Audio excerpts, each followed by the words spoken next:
Shalom, shalom, bien-aimés. Donc, nous continuons avec notre série d'enseignements et aujourd'hui, nous allons parler de « Je ne parle pas en langue ».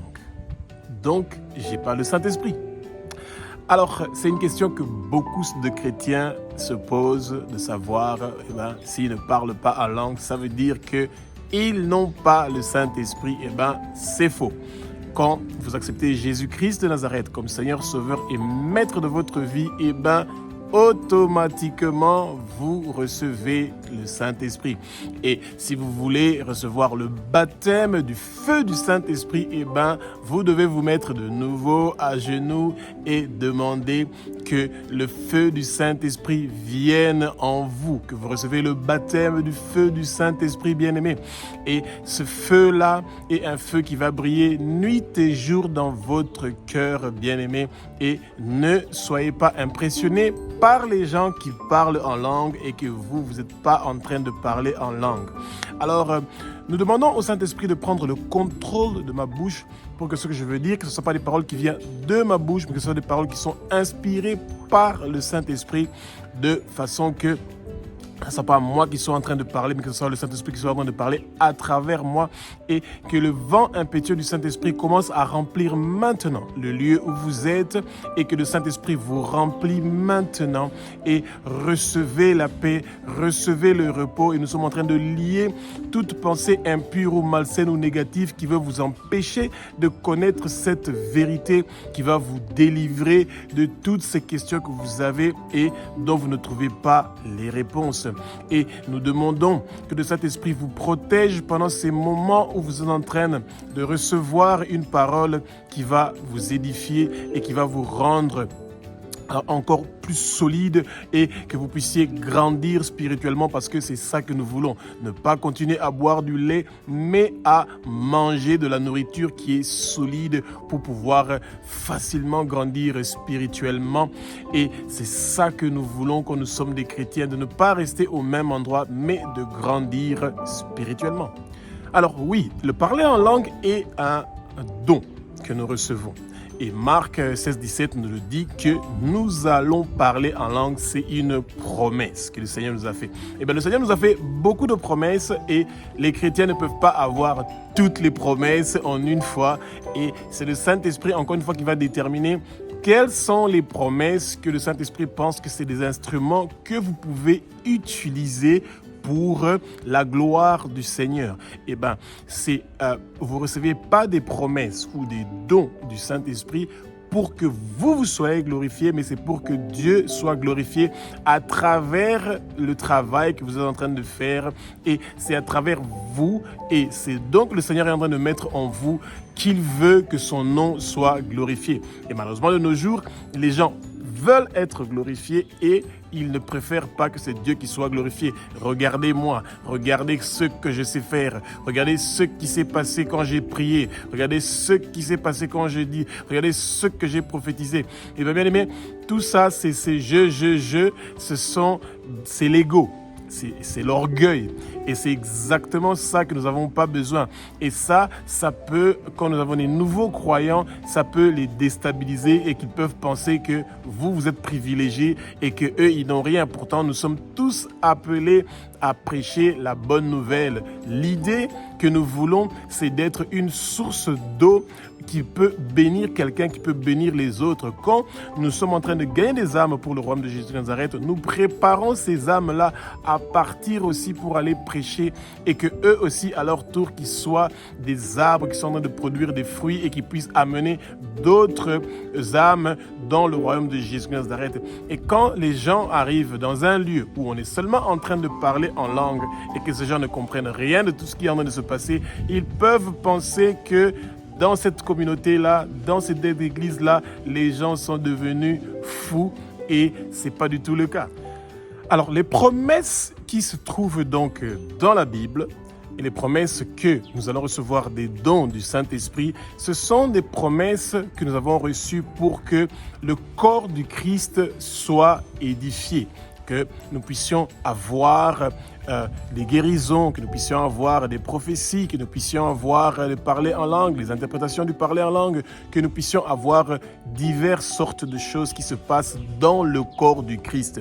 Alors, l'idée du corps, c'est quoi? Eh bien, quand vous avez un doigt ou deux doigts ou trois doigts ou quatre doigts et que vous appelez tous et que vous recevez tous les doigts, ça veut dire que vous recevez pendant tous les droits, donc ça veut dire tous les promesses, ça veut dire que vous avez plus de doigts, mais vous avez maintenant quelque chose qui ne ressemble plus à un corps, parce qu'un corps est composé par différents éléments. Mais quand vous avez tous les éléments, ça veut dire que vous avez plus besoin de composer un corps. Et c'est ça qui est très dangereux. Et c'est pour ça que le Seigneur se rassure toujours que quand quelqu'un a un certain don, eh ben les autres peuvent avoir un autre don. Celui qui a le don du parler en langue, un autre a le don de celui d'interpréter. Et un autre a le don d'enseigner, et un autre a le don de prophétie. Et c'est comme ça que nous composons le corps du Christ. Et ce qui est dommage de nos jours est que les chrétiens se combattent nuit et jour et ils sont en train de se critiquer en longueur de journée et beaucoup de discussions sur les doctrines et chacun veut défendre ce que lui il est en train de faire. Dieu on le défend pas.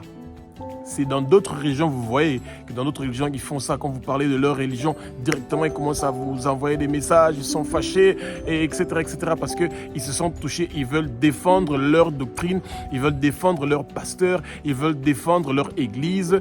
Et ça, c'est dommage. Nous devons tous être des témoins de Jésus-Christ de Nazareth. Et ce que nous sommes en train de faire, même dans le parler en langue, témoigne pour Jésus-Christ.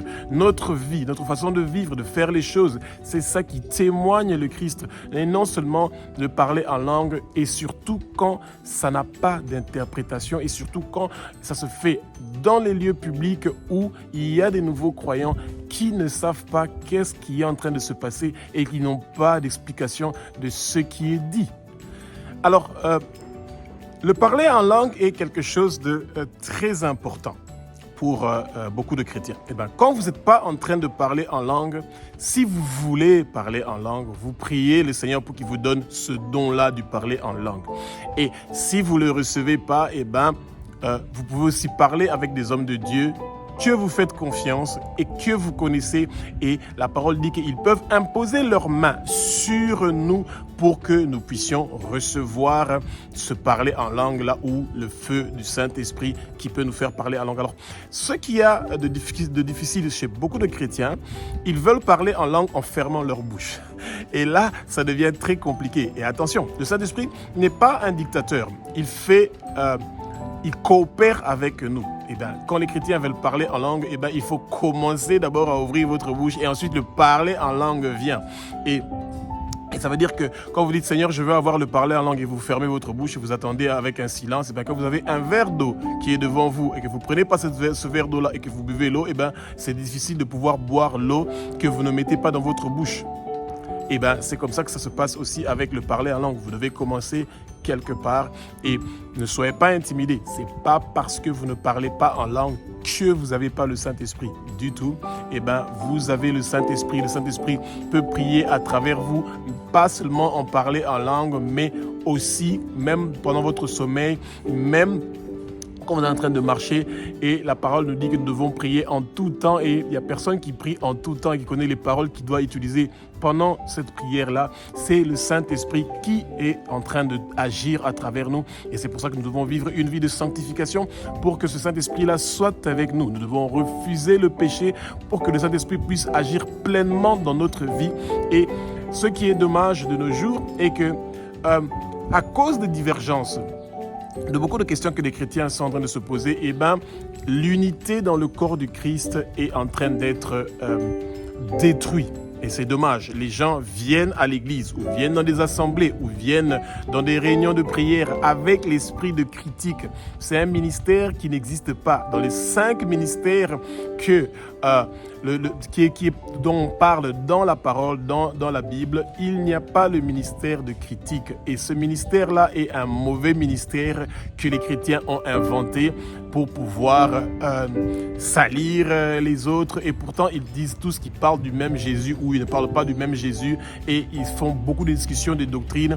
Et faites très attention, peuple de Dieu, avec tout ce que nous sommes en train de ramasser dans les réseaux sociaux. Et il faut toujours vérifier dans la parole si cette parole-là est une parole qui vient réellement de Dieu et si cette doctrine-là vient réellement de Dieu. 1 Corinthiens 14, 13 nous parle de quand quelqu'un est en train de parler donc en langue, il faut qu'il y ait une interprétation pour que le peuple de Dieu soit édifié. Et chaque fois, nous répétons cette chose-là, que le peuple de Dieu commet toujours une désobéissance. Dans beaucoup des églises, dans beaucoup de réunions de prière, dans beaucoup des assemblées, dans beaucoup des églises de maison, que dès que quelqu'un commence à parler en langue, et des fois c'est en désordre, et il n'y a pas d'interprétation. La parole est très claire à ce sujet-là. Quand il n'y a pas d'interprétation, qu'on se taise et que les hommes de Dieu aient le courage. Donc, quand vous êtes dans une assemblée, et surtout quand elle est très petite et que vous pouvez dire à quelqu'un, quand il est en train de parler en langue et qu'il n'y a personne qui est en train d'interpréter, vous devez absolument arrêter cette personne-là. Ayez le courage de l'arrêter. Et si cette personne-là est en train de parler en langue et que lui-même va faire l'interprétation, tant mieux, et vous écoutez. Mais quand il y a le parler en langue, il n'y a pas d'interprétation, il y a une forte probabilité que ce soit un démon qui est en train d'envoûter le peuple de Dieu pendant cette réunion-là de prière ou pendant le moment où vous êtes en train d'avoir une communion fraternelle. Et c'est surtout pas ça l'idée. Vous voulez pas ouvrir une porte aux démons pour qu'ils viennent pour vous harceler pendant votre réunion ensemble avec vos frères.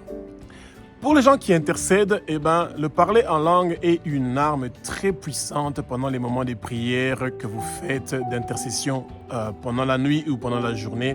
Et si c'est un petit club dans lequel vous êtes et que vous vous connaissez et que vous êtes entre amis et que vous partagez les mêmes valeurs, que vous partagez la même doctrine et que vous vous êtes convenus qu'écoute, on a le droit de s'exprimer librement où nous sommes dans nos prières d'intercession, vous pouvez facilement utiliser le parler en langue.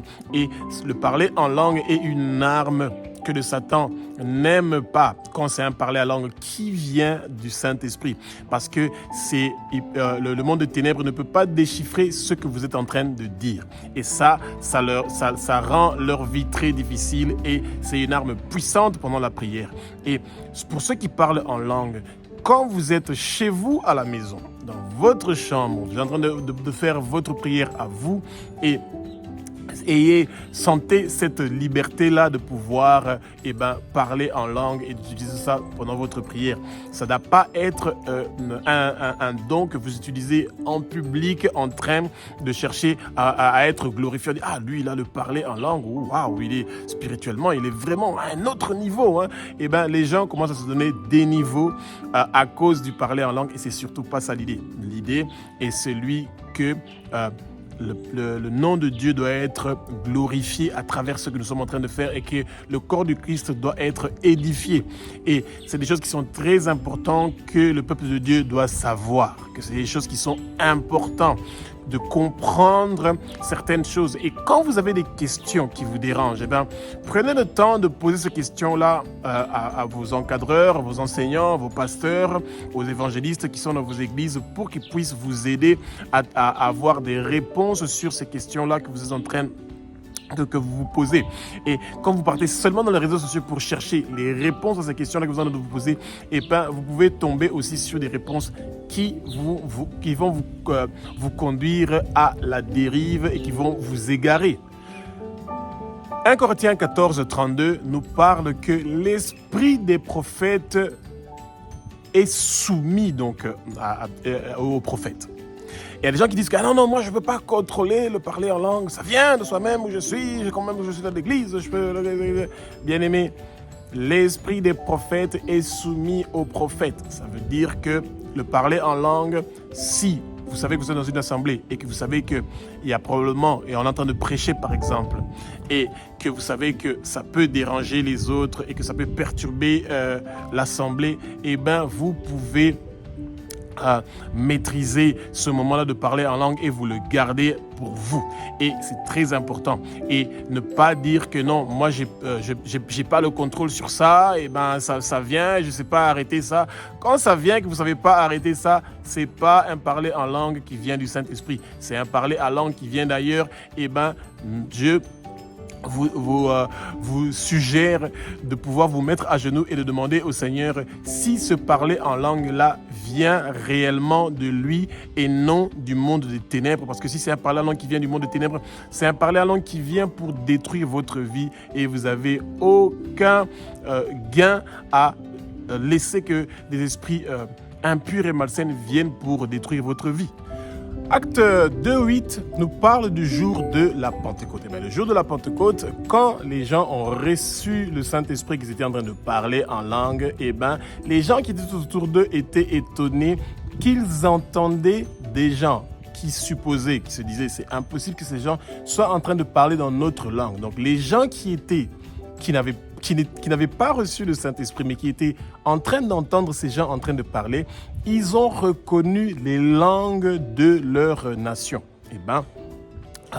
Quand nous sommes en train de parler donc en langue, c'est une langue qui est étrangère, le Saint-Esprit permet qu'il y ait des gens qui puissent entendre ce que nous sommes en train de dire si ces gens-là ont reçu le don d'interprétation du parler en langue. C'est très important pour nous les chrétiens de nous rassurer que quand nous avons reçu un parler en langue, nous devons toujours nous mettre à genoux et demander au Seigneur, Père, dis-moi si le parler en langue qui coule de ma bouche est un parler en langue qui vient de toi et qui est en train de t'honorer, qui est en train de te glorifier. Parce que quand les démons sont en train de faire le parler en langue à travers la bouche des chrétiens, et souvent c'est pour blasphémer, insulter, et ils disent des choses horribles et monstrueuses sur le Seigneur, et c'est pas ça que vous voulez.